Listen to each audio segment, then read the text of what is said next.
ეს წელიწადი იყო ყოველმხრივ მძიმე და უკიდურესად ცუდი წელიწადი პოლიტიკური თვალსაზრისით იქნება ეს ეკონომიკური თვალსაზრისით იქნება დემოკრატიის თვალსაზრისით იქნება თუ საერთოდ ქვეყნის წინსვლის თვალსაზრისით ყველა მიმართულებით ქვეყანა განიცადა უკიდურესად მძიმე რეგრესი. რა თქმა უნდა ქართველი ადამიანი ისევ შეჭირვებული ხვდება ახალ წელს. დემოკრატიული განვითარებისკენ ნაბიჯების გადადგმის ნაცვლად სტაბილურად უკან ვითარდება სახელმწიფოს სამართლებრივი განვითარება და ასიაფასებენ 2025 წელს პოლიტიკოსები, სამოქალაქო აქტივისტები და უფლებადამცველები. მათი თქმით, ეს წელი საქართველოს ისტორიაში ჩაიწერება, როგორც ერთ-ერთი ყველაზე რთული და წინააღმდეგობრივი პერიოდი, წელი, რომელიც სამოქალაქო სექტორისთვის რეპრესიული კანონების, პოლიტიკური დევნისა და დემოკრატიული ინსტიტუტების რღვევის ქრონიკად იქცა.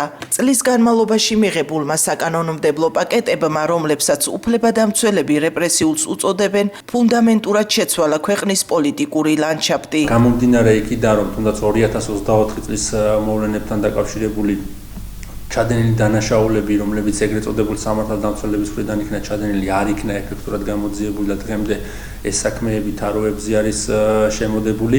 ამას მოყვა მთელი რიგი ეგრეთ წოდებული საკანონმდებლო ცვლილებებისა, რომლებსაც არავით არ იკავშირი სამწუხაროდ ადამიანის უფლებების დაცვასთან არ აქვს და პირიქით მიმართული არის, რომ ჩაახშოს ადამიანის უფლებები და ფეხქვეშ გათელოს ისინი. ამ წელს ფაქტიურად დასრულდა არასამთავრობო ორგანიზაციების ეგრეთ წოდებული მოგუდვის პოლიტიკა და ფაქტიურად 2026 წლიდან ერთეული არასამთავრობო ორგანიზაციები თუ შეძლებენ საქმიანობის გაგრძელებას, მით უმეტეს ისინი, რომლებიც მოღვაწეობდნენ ადამიანის უფლებათა დაცვის მიმართულებით, გარდა ამისა პროტესტთან დაკავშირებული ადმინისტრაციულ სამართალდარღვევათა და სისხლის სამართლის კოდექსში შესული ცვლილებები, რა თქმა უნდა, პირდაპირ მიმართული არის იმისაკენ, რომ მოხდეს პროტესტის ჩახშობა, რაც ეწინააღმდეგება გამოხატვის თავისუფლებას და გამოხატვის თავისუფლება კიდევ ვიცით, რომ დემოკრატიული საზოგადოების ერთ-ერთი ძირითადი ქვაკუთხედი არის, შესაბამისად შეგვიძლია დაზუსტებით ვთქვათ, რომ დემოკრატიული განვითარების ნაცვლად მივიღეთ უკანსვლა დემოკრატიული პროცესებში და ფაქტურად გადავდივართ ავტოკრატიული მმართველობის რეჟიმში. 2025 წელი ნამდვილად იყო ისტორიაში შესატანი წელი, ან თაობები, როდესაც გაიზრდებიან, აი ამ წლის შესახებ აუცილებლად შეხვდებათ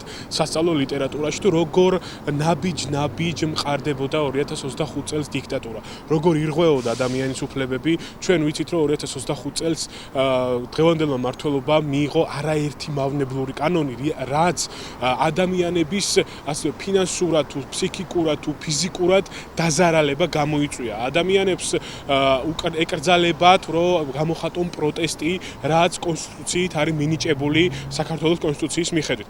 წარმოგიდგენიათ 2025 წელს იქნა საქართველოს მიღებული კანონი, ჯერ რომ არ აქვს მოსახლეობას იმის უფლება, რომ გზაზე გამოხატოს თავის პროტესტი, შემდეგ უკვე დღეს ვიცით, რომ ტროტუარზეც უკვე არ შეუძლია ადამიანებს რომ გამოხატონ პროტესტი. ეს არის რა თქმა უნდა ბოჭავი კანონები.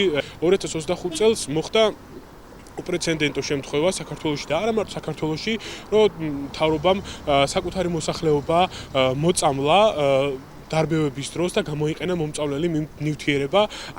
ამაზე მიმდინარეობს გამოძიებები და აუცილებლად ჩვენ გვეცოდინება ამის პასუხები და აი ეს ყველაფერი ეს თითოეული დეტალი, რაც 2025 წელს მოხდა, არის ისტორიის წიგნებში შესატანი, იმიტომ რომ ეს 21 საუკუნეში ვფიქრობ რუსეთთან, ბელარუსთან ერთად ჩვენც ესე ამაყად მიუყვებით ამ utopიური დიქტატორული სახელმწიფოს ჩამოყალიბების გზას. მდგომარეობა უარესდება დემოკრატიის მიმართულებით, რომელიც პირდაპირ არალეგიტიმური ხელისუფლების დამსახურებაა და გამოიხატება ბევრ სხვადასხვა მიმართულებაში, მათ შორის კანონმდებლობის გაუარესებაში, მათ შორის ადამიანების დაკავებაში, პოლიტპატიმრების რაოდენობაში. პირველად ხდება დედამიწის ზურგზე ალბათ ის, რომ ერთი წლის განმავლობაში ქვეყანაში მიმდინარეობს უწყვეტი საპროტესტო აქციები მოთხოვნით, რომ გათავისუფლდნენ პოლიტპატიმრები და დაინიშნოს რიგგარეშე არჩევნები და ამას არანაირი შედეგი არ მოსდევს და არაფერი ზემოქმედება არ ახდენს გავლენას მოვლენას ამ არალეგიტიმურ მოძალადე ჯგუფებზე.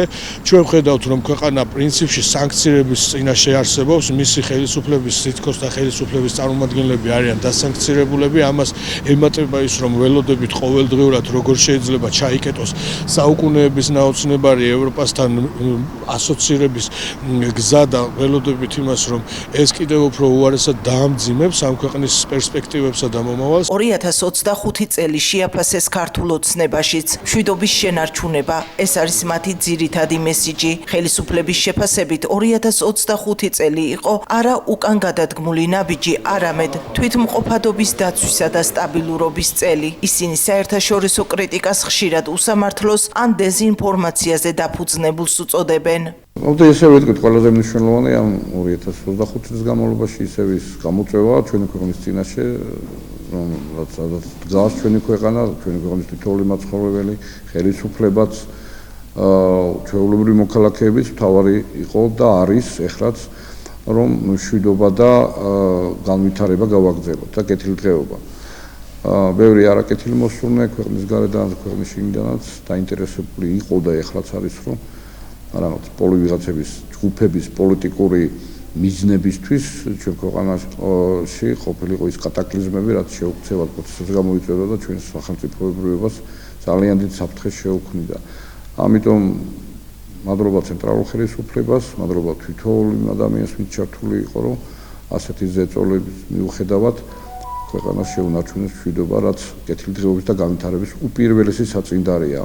და ჩვენი ქვეყნის და ჩვენი სახელმწიფოს ინტერესებიდან გამომდინარე უნდა მოქმედებდეთ და არა აქვს მნიშვნელობა რომელი ვექტორი იქნება ეს დასავლეთი, ჩრდილოეთი, სამხრეთი თუ აღმოსავლეთი ჩვენ საქართველოს ინტერესებით და უნდა გამოდიოდეთ თითოეული ჩვენთაგანი როგორც რიგითი მოქალაქე ისე ხელისუფალი. რითი იყო დასამახსოვრებელი 2025 წელი ეს კითხვა თრიალეთმა რიგით მოქალაქეებსაც დაუსვა. ყოველდღიურმა სისულელეებმა ზემდგომი პირების პოზიცია, ოპოზიცია არ გაგვაჩნია ჩვენ. მსგავსი არ არსებობს ქვეყანაში. რომელიც ერთზე ფიქრობს.